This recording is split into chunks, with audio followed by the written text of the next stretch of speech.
Bonjour à tous.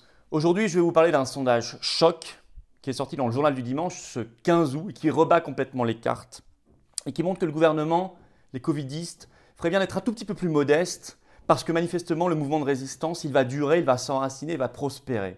Par ailleurs, il y a plein d'autres questions, on va y revenir très concrètement, mais notamment, on apprend que 43% des Français pensent que la France devient une dictature. 43%. On va revenir aussi sur tout ça et voir que c'est notamment très lié à la question de la souveraineté nationale, mais aussi évidemment de la crise que nous sommes en train de traverser. C'est très intéressant et ça donne de l'optimisme. Ça donne de l'optimisme. On va y revenir vraiment concrètement parce que la presse l'a fait de manière très timorée. Alors moi, je juge que c'est extrêmement intéressant et encourageant. D'ailleurs, ça doit nous encourager particulièrement cette semaine à résister. Pour nous, c'est la 40e semaine consécutive. La 40e, on a commencé en octobre 2020, de mobilisation et de résistance. Y compris quand il n'y avait aucun autre politique, rien, personne dans la rue, on le faisait. C'est notre devoir et notre rôle. Et on n'a jamais cessé. Bravo d'ailleurs aux militants et référents patriotes qui mènent tout ça bénévolement sur leur temps libre depuis des semaines et des mois maintenant. Eh bien, moi je serai dans 2 rassemblements pour la liberté cette semaine. D'abord, jeudi 19 août, à Saint-Brieuc, place du Guesclin à 18h30. Et je serai d'ailleurs accompagné de Maître Divisio, qui fera d'ailleurs pour la première fois une permanence en tant qu'avocat pour recevoir les gens gratuitement, qui veulent lui poser des questions sur leur vie quotidienne et l'impact de cette crise. Ce sera le moment de le faire. Donc 18h30, place du Guesclin à Saint-Brieuc, ce jeudi 19 août, grand rassemblement pour la liberté. Je vous attends, ça va être phénoménal. Phénoménal. Venez avec des pancartes liberté et des drapeaux français. Et puis évidemment, énorme événement national, ce samedi 21 août, à Paris. Départ du cortège à Denfert-Rochereau, 14h30. Maître Divisio d'ailleurs sera là aussi. Il fera là aussi une permanence d'avocat. Eh bien, ça va être là formidable parce que les gens commencent d'ailleurs à revenir de vacances. Donc, il y aura encore plus de monde. Ramenez du monde, ramenez vos drapeaux, vos pancartes liberté. Ça va être magnifique. On aura le temps d'y revenir et plein d'autres rassemblements. Vous allez sur les-patriotes.fr en première page.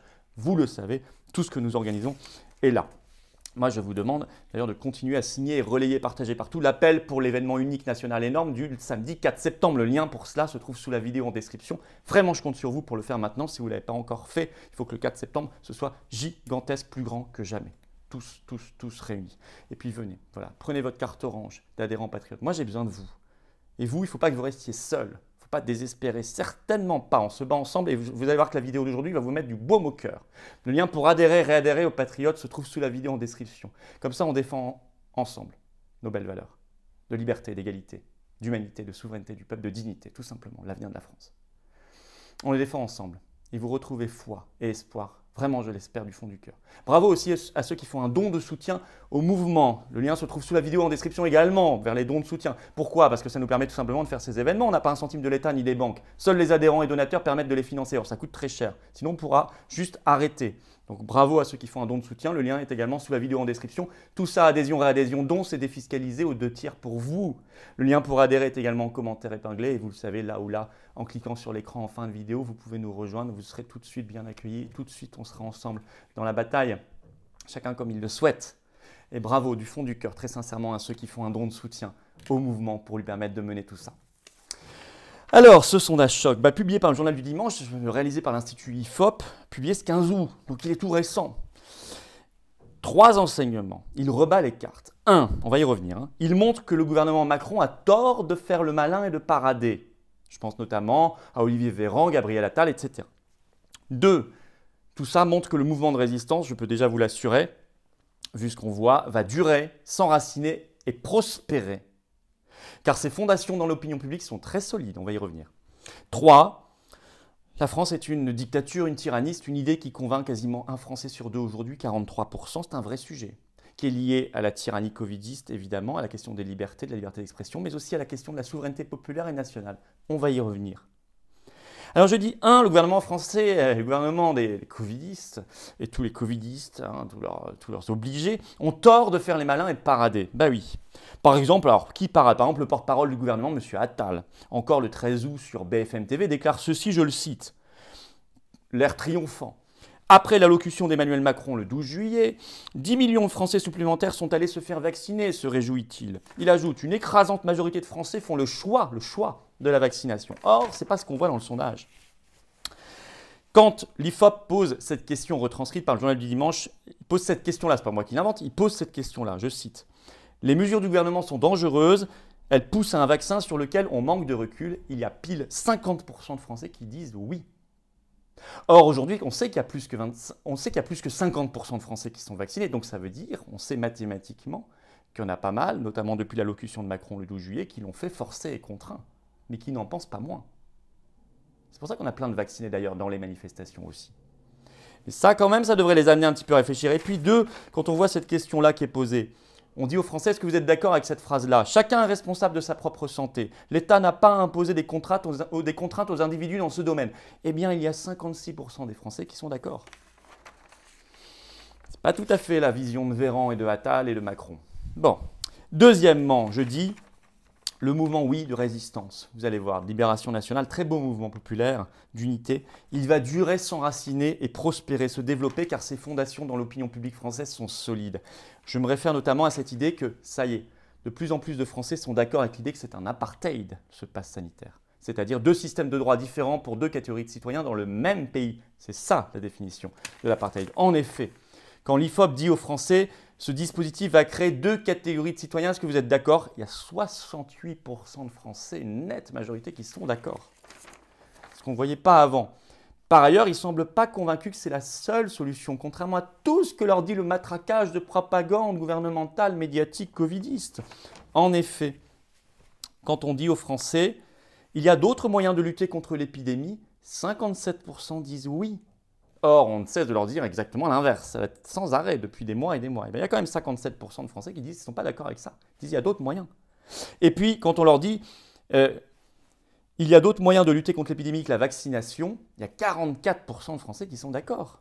Ce qui prouve que les gens ne sont pas dans ce schéma du tout vaccinal. Ils sont comme nous pour la liberté. Mais ils pensent qu'il faut s'intéresser au système immunitaire, à la prévention, au traitement, à l'état de l'hôpital, etc. Laisser les médecins prescrire librement. Vous voyez, 44%, ce n'est pas rien du tout, vu cette propagande incroyable. D'ailleurs, ça bouge. Même Martin Blachier, ce 14 août sur CNews, déclare ceci, je le cite. Sur un plan scientifique, ce pass sanitaire est en train d'être de plus en plus démonté. Il ajoute, une majorité de gens, et même des scientifiques, commencent à douter de ce pass. Les arguments sont là, on le voit. Majoritaire et latent dans l'opinion publique française. Et donc tout cela fait que le mouvement de résistance durera. Et même, vous allez voir, il va exploser en intensité dans les jours et les semaines qui viennent. Alors Véran, ministre de la Santé, devrait se méfier et cesser de mépriser les gens, comme il l'a encore fait sur Twitter le 7 août dernier, juste après un jour de mobilisation, en écrivant ceci, je le cite. Les chiffres de mobilisation à retenir aujourd'hui, ce sont les près de 45 millions de Français qui ont reçu au moins une injection et les 37 millions de Français désormais protégés. Ce qu'il appelle protégés, c'est double vaccinés. Ça s'appelle mépriser les gens. Vu ce qu'on voit dans l'opinion publique française que révèle ce sondage choc, il ferait bien de se méfier et d'arrêter de faire le malin comme ça. Et puis enfin, troisième enseignement sur la France dictature. Alors ça, c'est la réponse la plus choc de ce sondage extraordinaire. La France est une dictature, est en train de le devenir. C'est une idée qui convainc désormais près d'un Français sur deux, 43% selon l'IFOP. C'est un vrai sujet. Et oui. Et puis, il n'y a pas que ça d'ailleurs. La France devient une dictature. Et puis, il y a aussi 53% des Français qui disent que tout ça, ce qui se passe en ce moment, est une atteinte aux libertés, le pass sanitaire. Alors, qu'est-ce qu'on va répondre à ces 43% de Français? On va leur répondre que tout ça est faux, qu'il ne faut pas s'inquiéter, que c'est juste un sentiment de dictature. Non, moi déjà, je vous préviens, je fais partie de ces 43% sans problème, hein, clairement. Non, ça révèle que les Français ont vu et voient, en tout cas beaucoup d'entre eux déjà, voient l'effondrement de ce qui devrait être des contre-pouvoirs. La pseudo-opposition avec 8 guillemets à l'Assemblée nationale et au Sénat qui est complètement contrôlée, soumise, couchée, complice. Ça fait que la France est en train de devenir une dictature, évidemment. 2, l'effondrement des grands médias, qui ne sont pas du tout des contre-pouvoirs, qui relaient, sont des petits télégraphistes du pouvoir. 3, la justice, Conseil d'État, Conseil constitutionnel.